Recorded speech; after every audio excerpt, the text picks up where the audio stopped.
क्या आपने ये सोच के पॉली हाउस लगवाया है कि इससे आपकी ज़िंदगी बदल जाएगी, या फिर आप ये सोच के लगा रहे हैं कि आप रातों रात मालामाल हो जाएंगे? लेकिन अगर आपने इसके हिडन एक्सपेंसेस के बारे में नहीं सोचा है या नहीं प्लान किया है, from seed sowing to harvesting इतने हिडन एक्सपेंसेस है इसके बारे में, आपका जो ये सपना है पॉली हाउस लगाने का और मालामाल होने का, वो एक नाइटमेयर में बदल सकता है। तो आज के इस वीडियो में हम आपको बताने वाले हैं पॉली हाउस में होने वाले हिडन एक्सपेंसेस, इसकी रनिंग कॉस्ट और from seed sowing to seed harvesting आपको क्या क्या प्रॉब्लम फेस करनी पड़ेगी, उसका हम देंगे आपको एक स्मार्ट सॉल्यूशन। तो वीडियो के अंत तक बने रहिए, और अगर आप नए हैं हमारे चैनल पे तो हमारे वीडियोस को लाइक कीजिए और हमारे चैनल को सब्सक्राइब कीजिए। तो नमस्कार दोस्तों, मैं डॉक्टर मनीषा फरसोदिया आप लोग का स्वागत करती हूँ हमारे चैनल पे। और आज हम बात करने जा रहे हैं कि हम पॉली हाउस के रनिंग एक्सपेंसेस को कैसे कम करें। सबसे पहली प्रॉब्लम आती है सीडलिंग या सैपलिंग चूज करते समय। ये सबसे पहले स्टेप है, आपको बहुत अच्छे से ध्यान रखना पड़ेगा कि जो आप सीडलिंग या सैपलिंग ले रहे हैं किसी भी फार्मर से या नर्सरी से, तो आपको बहुत अच्छी क्वालिटी का चूज करना है। भले से उनकी कॉस्ट थोड़ी ज्यादा आती है, लेकिन आपको वही चूज करना है, क्योंकि अगर आपने स्टार्टिंग में ही सस्ते बीज या सस्ते सैपलिंग के ऊपर आप चले गए तो आपका हो सकता है आगे चल के या तो उनका प्रोडक्शन बहुत कम आए, उनकी यील्ड बहुत कम आए, या प्रोड्यूस की जो क्वालिटी है वो बहुत खराब आए, तो आपका पूरा ही जो क्रॉप है वो खराब हो जाएगा, तो आपका टोटल लॉस जाएगा। तो सीडलिंग और सैपलिंग चूज करते समय आप हाई क्वालिटी के और हाई यील्डिंग पोटेंशियल वाले सीड्स ही चूज करें। तो चलिए हम बात करते हैं नेक्स्ट रनिंग कॉस्ट के बारे में, जिसको शायद आप लोग नजरअंदाज कर देते हैं। तो पॉली हाउस या नेट हाउस में आप लोगों को इरिगेशन के लिए, सिंचाई के लिए फसल की ड्रिप इरिगेशन सिस्टम लगाना पड़ता है, फोगिंग सिस्टम लगाना पड़ता है, मिस्टिंग सिस्टम लगाना पड़ता है। तो ये सभी सिस्टम्स लगाते समय आप क्वालिटी बहुत जरूरी है चेक करना, क्योंकि अगर आपने लो क्वालिटी के फोगिंग सिस्टम, मिस्टिंग सिस्टम या इरिगेशन सिस्टम लगा लिए, तो जैसे ये जो पाइप्स हैं, अगर आपने ये लो क्वालिटी के लगा लिए और अगर ये लीक कर रहे हैं बीच बीच में, तो इनको मेंटेन करना आपके लिए भारी पड़ जाएगा। क्योंकि 1 एकड़ के अगर पॉली हाउस में देखा जाए तो काफी सारे पाइप्स लगते हैं, और ये कहीं से एक भी पाइप अगर लीक कर रहा होगा तो आपको पता भी नहीं चलेगा, और आपका पानी का भी लॉस बहुत ज्यादा होगा। और अगर आप ड्रिप सिस्टम चला रहे हैं तो लाइट की तो जरूरत पड़ती ही है, तो आपका इलेक्ट्रिसिटी का बिल भी बढ़ेगा, तो इनकी मेंटेनेंस काफी आपको कॉस्टली पड़ जाएगी। तो आप शुरुआत से ही हाई क्वालिटी के सिस्टम चूज कीजिए। जैसे रिवोल्यूस का आता है, हम लोगों के यहाँ रिवोल्यूस लगा हुआ है। ऐसे 2-3 कंपनी है जो अच्छी क्वालिटी के drip system, irrigation system provide करती है, आप वही चूज कीजिए। तो अगला रनिंग कॉस्ट आता है फर्टिलाइजर और न्यूट्रिएंट का। तो किसी भी पॉली हाउस या नेट हाउस में कांस्टेंट सप्लाई देनी होती है न्यूट्रिएंट की और फर्टिलाइजर की, ताकि आपके जो प्लांट्स है वो हेल्दी और प्रोडक्टिव बने रहे। लेकिन यही मैनेजमेंट आपने अच्छे से नहीं किया तो आपको काफी लॉस झेलना पड़ सकता है। फॉर एग्जाम्पल 1 एकड़ का अगर पॉली हाउस में आप कोई से भी क्रॉप प्लान कर रहे हैं तो उसका फर्टिलाइजर और न्यूट्रिएंट का खर्चा हजारों में आता है। यही खर्चा अगर आपने प्लानिंग नहीं की और आप सिर्फ फर्टिलाइजर न्यूट्रिएंट ऐसे ही लेके आ जाते हैं और डाल देते हैं, प्रॉपर्ली नहीं प्लान करके डालते हैं, तो कई गुना ये खर्चा बढ़ सकता है। और जो आपका प्रॉफिटेबिलिटी का कैलकुलेशन है कि 1 एकड़ से मेरा इतना प्रोडक्शन निकलेगा और मैं इतने में बेचूंगा और मैं इतना कमाऊंगा, वो सब खराब हो जाएगा। ये जो आपका फायदे का सौदा वो नुकसान में बदल जाएगा। फॉर एग्जाम्पल अगर किसी किसान ने बहुत हाई यील्डिंग, हाई क्वालिटी के सैपलिंग लगाए हैं, लेकिन अगर आपने न्यूट्रिएंट का मैनेजमेंट सही नहीं किया तो वही आपके जो प्लांट्स की यील्डिंग कैपेसिटी, प्रोडक्टिव कैपेसिटी कम हो जाएगी, और किसी भी किसान के लिए ये जो पूरा प्रॉफिटेबिलिटी वाला हिसाब है वो पूरा गड़बड़ा जाएगा और वही नुकसान में कन्वर्ट हो जाएगा। तो फर्टिलाइजर के साथ साथ आपको एक और रनिंग कॉस्ट है जो कॉन्स्टेंटली आपको पॉली हाउस में मेंटेन करके चलनी पड़ेगी, जो है इलेक्ट्रिसिटी और एनर्जी की। तो अगर पॉली हाउस में आपको ऑप्टिमम टेम्परेचर और ह्यूमिडिटी बनाए रखना है तो आपको इसमें लाइट्स, फैंस, कूलर्स चला के रखने पड़ेंगे। और गर्मियों के समय में तो अगर आपका फैन पेड पॉली हाउस है तो वो पूरे टाइम चलेगा और उसका इलेक्ट्रिसिटी कंजप्शन बहुत ज्यादा होगा, और आपका जो बिल है, इलेक्ट्रिसिटी बिल है, वो बहुत ज्यादा कई गुना बढ़ सकता है। इस इलेक्ट्रिसिटी के रनिंग कॉस्ट को कम करने के लिए हमारे पास एक इंटरेस्टिंग सा हैक है, वो हम आगे आके आपको बताएंगे। अगला रनिंग कॉस्ट आता है लेबर कॉस्ट। एक पॉली हाउस में आपको एक ट्रेंड लेबर की बहुत ज्यादा जरूरत होती है, क्योंकि हर कोई कंट्रोल्ड एनवायरनमेंट में काम नहीं कर सकता। इसमें पॉली हाउस में अगर आपने अनट्रेंड लेबर रख लिया तो उससे आपको कई ज्यादा भारी नुकसान झेलना पड़ सकता है, क्योंकि from seed sowing to harvesting और इस पॉली हाउस को मेंटेन करने के लिए अगर स्किल्ड लेबर की ही जरूरत होती है, जो जिनको इन सब का नॉलेज है वही इसमें काम कर सकता है। अगर आप सोचिए कि ओपन फील्ड में काम करने वाले लेबर को आपने पॉली हाउस के अंदर काम करने के लिए लगा लिया, तो हो सकता है आपकी पूरी फसल ही वो खराब कर दे due to lack of knowledge.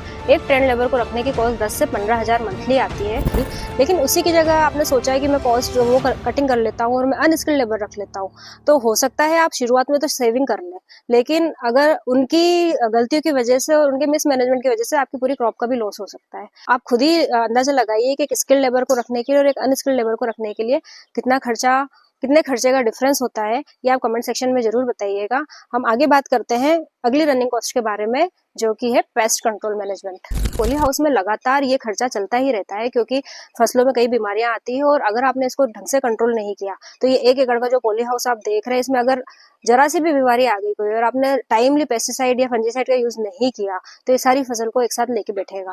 तो ये किसान के लिए बहुत ही डिवास्टेटिंग एक्सपीरियंस हो सकता है। तो इसलिए आपको पेस्टिसाइड और फंजीसाइड के एक्सपेंसेस का मेंटेनेंस बहुत अच्छे से करना है। आपको इंटीग्रेटेड पेस्ट मैनेजमेंट की स्ट्रेटेजी अपनाना है। हालांकि वो थोड़ी महंगी होती है लेकिन वो काफी यूजफुल और आपकी प्लांट्स की जो प्रोडक्टिविटी है उनको बनाए रखती है। या आप ऑर्गेनिक पेस्टिसाइड फंजीसाइड पे भी जा सकते हैं। वो भी शुरुआत में तो थोड़ी आपको महंगी लगेगी लेकिन ये लॉन्ग टर्म के लिए बहुत आपको फायदेमंद है। तो पेस्टिसाइड और फंजीसाइड का मैनेजमेंट आपको बहुत अच्छे से करना है, नहीं तो आप फाइनेंशियल क्राइसिस में जा सकते हैं क्योंकि ये खर्चा लगातार होता रहता है। ये आपको दिखता नहीं है, डेली बेसिस पे खर्चा होता है और वो अंत में आके इतना ज्यादा बढ़ जाता है कि आप उसको सोच भी नहीं पाएंगे। तो ये पेस्टिसाइड फंजीसाइड के खर्चे का मैनेजमेंट करने का सोल्यूशन भी हमारे पास है जो हम आपको आगे चल के बताएंगे। तो अगली आती है पॉली हाउस के स्ट्रक्चर एंड मेंटेनेंस कॉस्ट। तो जो ये आप देख रहे हैं पॉली हाउस में जो पॉली फिल्म लगी होती है ये बहुत ही जल्दी टेयर हो जाती है। इसकी लाइफ होती है 3 से 4 साल। तो इसको रिपेयर और मेंटेन करना आपके लिए बहुत जरूरी होता है। अगर आपने सस्ती पॉली फिल्म लगवा ली तो वो बार बार जल्दी खराब हो जाएगी। तेज धूप पड़ने पे या तेज बारिश में आंधी में फट भी सकती है तो आपको बार बार रिप्लेस करना पड़ेगी। इससे तो बेटर है कि आप एक ही बार में अच्छी क्वालिटी की पॉली फिल्म लगवाए और इसके स्ट्रक्चर को मेंटेन करते रहे टाइम टू टाइम, इससे कि आपका ज्यादा खर्चा नहीं आएगा। एक नेक्स्ट आता है आपका ट्रांसपोर्टेशन एंड मार्केटिंग कॉस्ट। तो आपकी फसल को आपके खेत से मार्केट तक पहुंचाने के लिए एक मार्केटिंग और ट्रांसपोर्टेशन का खर्चा ऐड हो जाता है। यदि आप एक अर्बन मार्केट में आपकी फसल को सप्लाई करते हैं तो उसका मंथली एक्सपेंसेस 3000 से 5000 तक आ सकता है। अगर आपका खेत आपके जो मार्केट है उससे रीचेबल डिस्टेंस में नहीं है या काफी दूर है तो ट्रांसपोर्टेशन का खर्चा भी काफी बढ़ जाता है। लेकिन अगर इसी खर्चे को बचाने के लिए किसान ने अपना जो हाई क्वालिटी प्रोड्यूस है वो लोकल मार्केट में दे दिया या लोकल मंडी में दे दिया तो आपका प्रॉफिट काफी कम हो सकता है कि रेट्स अर्बन मार्केट से काफी कम हो सकती है। तो ये किसान के लिए काफी फ्रस्ट्रेटिंग होगा कि उसने इतना हार्डवर्क किया है, उसने इतना अच्छा क्वालिटी प्रोड्यूस उगाया है लेकिन उसकी रेट उसको नहीं मिली है। तो इसका सोल्यूशन ये है कि आप डायरेक्टली अपना रिटेल मार्केट सेट कीजिए। आप डायरेक्टली अपने कस्टमर को या किसी वेंडर को डायरेक्ट सप्लाई कीजिए जिससे कि आपके जो मिडिल मैन का जो बिचौलिए होते हैं उनका खर्चा कम हो जाएगा क्योंकि वो आपसे तो कमीशन लेते ही हैं। जैसे एक ट्रांसपोर्टेशन के लिए एक पिकअप वाला आता है तो वो आपसे पर केजी का कुछ लेता होगा और मंडी में भी अगर आपका वो माल उतरता है तो वहाँ पे भी पर केजी का कुछ चार्जेस लगता है। तो आप ये खर्चा कम करने के लिए आप डायरेक्ट कॉन्टेक्ट बनाइए, उससे आपकी एक ब्रांड वैल्यू भी बढ़ेगी और आपके रिपीट कस्टमर, अगर आपकी क्वालिटी प्रोड्यूस है तो आपके रिपीट कस्टमर भी बढ़ेंगे तो इससे आपकी सेल भी ज्यादा होगी, आपका प्रॉफिट भी ज्यादा होगा। दूसरा आता है कि आप मार्केटिंग करने के लिए सोशल मीडिया आजकल इतना ज्यादा पॉपुलर है कि अगर आप सोशल मीडिया से अगर अपनी मार्केटिंग करते हैं अपने फसल की, अपनी क्रॉप की, अपने प्रोड्यूस की, तो आप उससे भी काफी खर्चा बचा सकते हैं अपने ट्रांसपोर्टेशन और मार्केटिंग का। तो अब सवाल ये उठता है कि इन सब रनिंग कॉस्ट को कम कैसे किया जाए। तो हम दे रहे हैं आपको कुछ प्रैक्टिकल टिप्स जिससे आप अपनी पॉली हाउस फार्मिंग का खर्चा बहुत कम कर सकते हैं। तो सबसे पहले आता है एफिशिएंट इरिगेशन टेक्निक। तो आप अपने खेतों में ड्रिप इरिगेशन सिस्टम जरूर लगाइए। उससे क्या होगा कि जो आपके पानी का वेस्ट है वो बहुत कम होगा। इसमें बूंद बूंद करके हर पौधे को पानी मिलता है तो इससे आपका जो पानी का वेस्टेज है वो बहुत बच जाएगा। दूसरा सोल्यूशन ये है कि आप अपने खेतों में फार्म पॉन्ड जरूर खुदवाइए और उसका इतना साइज तो आप रखिए कि आपका 1 साल आराम से निकल जाए क्योंकि उसमें आप बारिश आएगी तब आप उसमें आपका रेन वाटर हार्वेस्टिंग कर सकते हैं, पानी स्टोर कर सकते हैं और आपके पूरे खेतों की जो सिंचाई का पानी है आप उसे यूज कर सकते हैं। उसका पीएच और ईसी भी बहुत अच्छा होता है क्योंकि वो बारिश का पानी होता है। चाहे आपका बोरिंग सिस्टम का पानी इतना अच्छा ना हो तो बारिश का पानी यूज करके आप अपने प्रोड्यूस की क्वालिटी भी बढ़ा सकते हैं और पानी का जो वेस्टेज है आप वो बहुत लेवल तक बचा सकते हैं।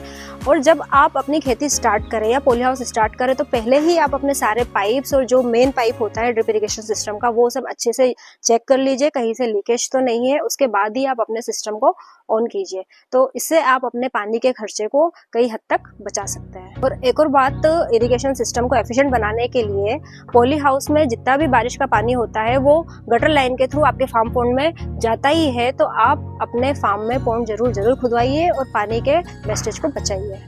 सोल्यूशन देते हैं हम आपको बिजली का खर्चा कैसे कम करें। तो आप अपने फार्म पे सोलर पैनल्स जरूर इंस्टॉल करवाइए। ये वन टाइम इन्वेस्टमेंट है, एक बार आपका खर्चा ज़्यादा होगा लेकिन वो आपका लॉन्ग टर्म में काफ़ी फायदेमंद रहेगा। आपका बिजली का खर्चा काफ़ी कम हो जाएगा इसमें और इलेक्ट्रिसिटी का बिल तो आएगा ही नहीं। तो आप अपने फार्म पे सोलर पैनल जरूर लगवाइए।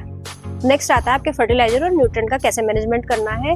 तो आप शुरुआत में ही अपना एक लिस्ट बना लीजिए टोटल कि आपके पॉली हाउस में आपने क्या क्रॉप लगाई है, उसमें क्या क्या खाद आप डालने वाले हैं, उसका पूरा इरिगेशन शेड्यूल बना लीजिए, फर्टिगेशन शेड्यूल बना लीजिए और आप बल्क में किसी होलसेलर के पास जाइए और उससे पूरे सीजन का ही आप फर्टिलाइजर खरीद लीजिए। तो होलसेलर से लेने पे ये होगा कि आपको रेट भी कम मिलेगा और आप ब्रांडेड फर्टिलाइजर खरीदिए, लोकल वेंडर के पास मत जाइए क्योंकि लोकल से होगा ही आपको मिल तो जाएगा सस्ता, लेकिन वो आपकी फसल को नुकसान भी पहुंचा सकता है। तो आप अच्छी कंपनी का ब्रांडेड फर्टिलाइजर बल्क में परचेस कीजिए और अपने इस खर्चे को कंट्रोल कीजिए। नेक्स्ट खर्चा आता है पेस्टिसाइड और फंजीसाइड को, कि कैसे कंट्रोल करें हम। तो इसके लिए आपको IPM स्ट्रेटेजी अपनाना चाहिए और हो सके तो आप ऑर्गेनिक पेस्टिसाइड फंजीसाइड की तरफ जाइए। उसमें ये होगा कि आप अपने खेत पे ही नेचुरली अवेलेबल चीज़ों से ये सब फंजीसाइड और पेस्टिसाइड बना सकते हैं और आपकी फसलों के लिए भी बहुत अच्छा रहेगा और आपकी मिट्टी के लिए भी बहुत अच्छा रहेगा। उससे प्रोडक्टिविटी भी बढ़ेगी, आपकी मिट्टी की क्वालिटी भी अच्छी होगी और आपको इसको बनाने में खर्चा बहुत ही कम आएगा क्योंकि सारी चीज़ें नेचुरली ही अवेलेबल और नेचुरली ही प्रेजेंट है। जैसे गाय का गोबर हो गया, गोमूत्र हो गया, तो ये सब आपके पास खेतों में वैसे ही अवेलेबल होता है। तो आप इनसे बनाइए और अपना पेस्टिसाइड और फंजीसाइड का खर्चा कम कीजिए। तो दोस्तों आज की वीडियो में जो हमने टिप्स दी है, अगर आप उनको इम्प्लीमेंट करते हैं अपनी पॉली हाउस फार्मिंग में, तो आप ना ही अपने रनिंग कॉस्ट को कम करेंगे बल्कि आपके होने वाले प्रॉफिट को भी कई लेवल तक इंक्रीज कर सकते हैं। फार्मिंग एक ऐसी जर्नी है जिसमें ना ही हार्ड वर्क बल्कि स्मार्ट प्लानिंग भी मांगती है। तो हमने हमारे वीडियो में हर एक टॉपिक, हर एक को रनिंग कॉस्ट कवर की है जो आप अगर पॉली हाउस फार्मिंग करने जा रहे हैं तो आप फेस करेंगे। अगर आपको हमारे ये वीडियोस अच्छे लगते हैं, हेल्पफुल लगते हैं, इन्फॉर्मेटिव लगते हैं तो हमारे चैनल को सब्सक्राइब कीजिए, हमारे वीडियोस को शेयर कीजिए और लाइक कीजिए।